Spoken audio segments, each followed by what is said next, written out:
Some of the most important features of any sailing ship are the ropes. Ropes were responsible from everything from holding up a ship's mast to raising, striking, and adjusting the sails. On some ships, there were as many as 36 separate ropes used to guide and support a ship through turbulent waters. That's a lot for a sailor to be responsible for. Some people speculate that it's where the expression "know the ropes" comes from today. In the complex age that we live in, it's just as important that our professionals know the ropes. Can you imagine your surgeon saying, "I made it most of the way through medical school. I think we're going to be okay"? What if your lawyer turned to you during the closing arguments of your trial and whispered, "I wish I would have known that that law existed"? Not every professional demands the same level of expertise, but there are some areas that we'd be wise not to take chances with. We're not just finding our way through the physical world, we're navigating through a spiritual one as well. The consequences of a misstep in the latter are eternal. Where can we go to find the spiritual wisdom we need to make it through? As we've worked our way through the letter of James, he has pointed his readers and us toward developing a disciplined habit of meditating on Scripture, what he calls looking at the perfect law of freedom. He has invited us to examine ourselves in light of it. But James didn't view transformation as an individual work. Transformation happened in communities of believers that God gifted to support and encourage one another. God gave some people in those communities gifts of teaching. He poured out wisdom to others who prayed diligently for it in faith. Many churches in the 21st century simply hand their visitors a Bible and trust that that's all they need to know the truth and grow in it. But early Christians would have never done that. They would have invited their visitors into the community and helped them to read the Bible in the way that Jesus taught them. They would have coached them and nourished their faith. What would you tell someone today who's looking for a place to gain spiritual wisdom? It sure would be nice if those of us living in the 21st century could just say, "Go to a church, any one of them. You're sure to find everything you'll need there." But so many churches teach such different things on essential spiritual matters that it's impossible to say that all of their spiritual guidance is true. And still others fail to practice what they preach. This is perhaps why trust towards clergy is at an all-time low. What good is advice that costs the advisor too much to follow? It's not easy to point people to trustworthy places to gain spiritual wisdom after all. I think that James felt the same way. Read James chapter 3, verses 13 through 16. Reading between the lines, what kind of challenges do you think James's readers were facing? "Who is wise and understanding among you? Let them show it by their good life, by deeds done in the humility that comes from wisdom.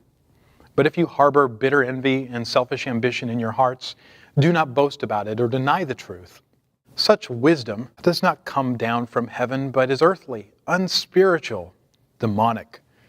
For where you have envy and selfish ambition, there you find disorder and every evil practice.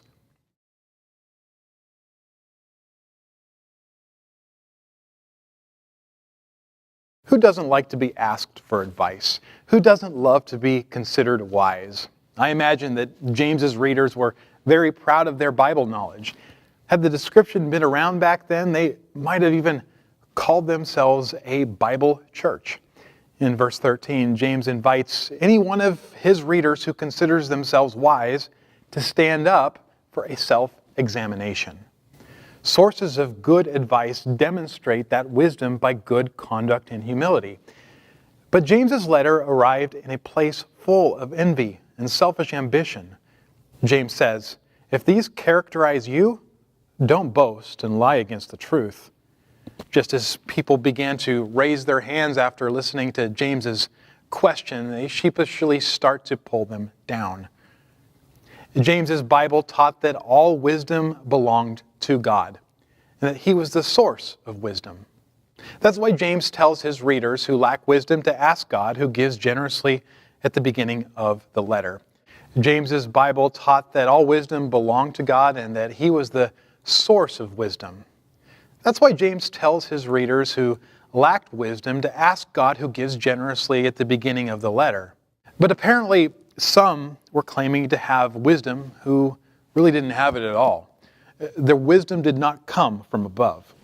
Instead, it was earthly as opposed to heavenly, natural as opposed to spiritual, and even demonic as opposed to coming from God. Surely these Christians didn't think they were fraternizing with the devil's servants. James would have been more direct if they did. But something wasn't right about the good wisdom that some were claiming, because real wisdom is inconsistent with envy and selfish ambition in the heart. How did James know that there was envy and selfish ambition in their hearts? Did he know their thoughts? He didn't need to. James says, "For where you have envy and selfish ambition, there you find disorder and every evil practice." And those were rampant in these Bible-loving churches. But it's not enough to be familiar with bad advice. If we're going to find sources we can trust, people who really know the ropes, we could use some pointers on how to identify the good kind. James tells his readers what heavenly wisdom looks like. Read James chapter 3, verses 17 through 18. "But the wisdom that comes from heaven is first of all pure, then peace-loving, considerate, submissive, full of mercy and good fruit, impartial and sincere. Peacemakers who sow in peace reap a harvest of righteousness." James's list looks a little unwieldy at first, but with the use of some poetry, he groups the items. The first and foremost characteristic of wisdom is purity. It's the mirror opposite of every evil practice in verse 16. The second set of characteristics are peaceful, yielding, and compliant. James groups these poetically by choosing words that all start with similar sounds in the same Greek letter, epsilon. Together they picture cordial, humble, and peace-loving relationships. The third set of characteristics are tied together by the word full. True wisdom is both full of mercy and good fruit. Good fruit, that is, acts of kindness and generosity, naturally flow out of a heart bubbling up with mercy towards the needy and broken. Finally, James's last two words are connected with the same starting sound as well, a Greek alpha. The first word can be translated impartial or unwavering. But I think the second translation is best, based upon how James uses that root word in other places. And undoubting or unwavering wisdom is also a sincere and genuine wisdom. It's not pretending for the sake of attention. It's grounded and true. The primary tests then of heavenly wisdom are purity, peace, good deeds, and sincerity. By sticking close to these, we'll be able to identify good counsel. Let's spend a few moments considering the first two. James says that heavenly wisdom is first of all pure. Christian ethical principles have long been fodder for people who choose to live a libertine lifestyle. Christians have been described as prudish, straight-laced, or puritanical in the past. But more often Christians are now being considered immoral for the wisdom that they hold to. It almost always has to do with sex. This has caused some people to soften the wisdom of God in order to find acceptance in another community. A well-respected preacher was invited to speak at a college campus, and a student journalist asked if she could speak with him afterward. He invited her to walk with him as he made his way to his car. She took the opportunity to confess that she had originally come to listen to his presentation in order to write an opposition piece. She was moved by the presentation and had decided against her previous course. But she was still unsettled about something. She told the preacher, "When I look at Christians like yourself, I respect that you embrace people of different color and you are willing to speak out against racial injustice. Why don't you do the same for LGBT people too?" The preacher paused for a moment to gather the right words. The reason that we believe that discrimination ethnically is wrong is because the race and ethnicity of a person is sacred. You do not violate a person's ethnicity and race. It's a sacred gift. And the reason we believe in an absoluteness to sexuality is because we believe sexuality is sacred as well. And that's why we make our choice that same way. You will help me if you will tell me why you treat race as sacred and desacralize sexuality. That word pure that James uses to describe heavenly wisdom could also be translated sacred. James reminded his readers earlier in his letter that God is the one who gives every good and perfect gift from above. Sexuality is one of those good and perfect gifts. It is sacred. That means that God has set it apart as something special and life-giving that's to be protected and nourished.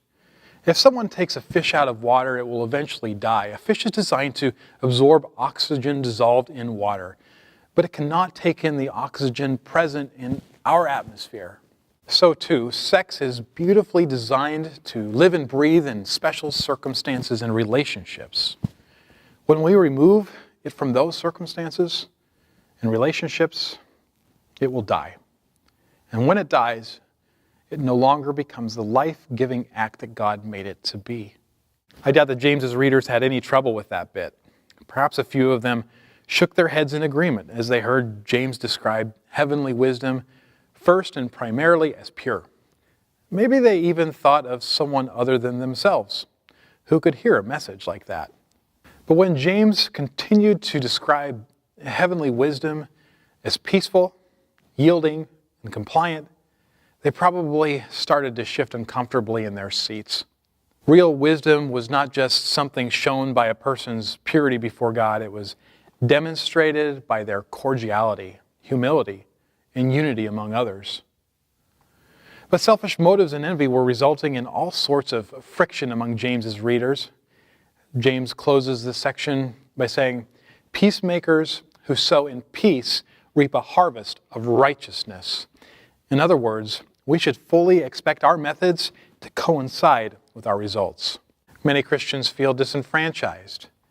It's easy to follow power and make alliances with questionable parties in order to accomplish what we might perceive to be noble goals, but the ends do not justify the means. A wisdom that is unmarked by cordiality, humility, and a love for peace will not produce true peace in the end. A Christian professor recently shared with me an encounter she had with one of her students. "You're a Christian? Isn't that a violent religion?" she asked, citing a hate group that claimed to be Christian. The teacher graciously explained that no, Christians were not like that, and used the opportunity to tell her that God is a God of love instead. But not everyone gets an opportunity to clarify. Our methods matter, and they impact our message. Where can we find the spiritual wisdom we need to make it through?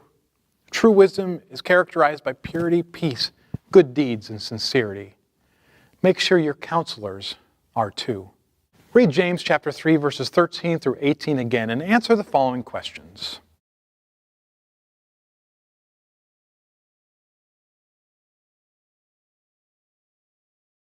Why do you think James describes wisdom as pure, first of all?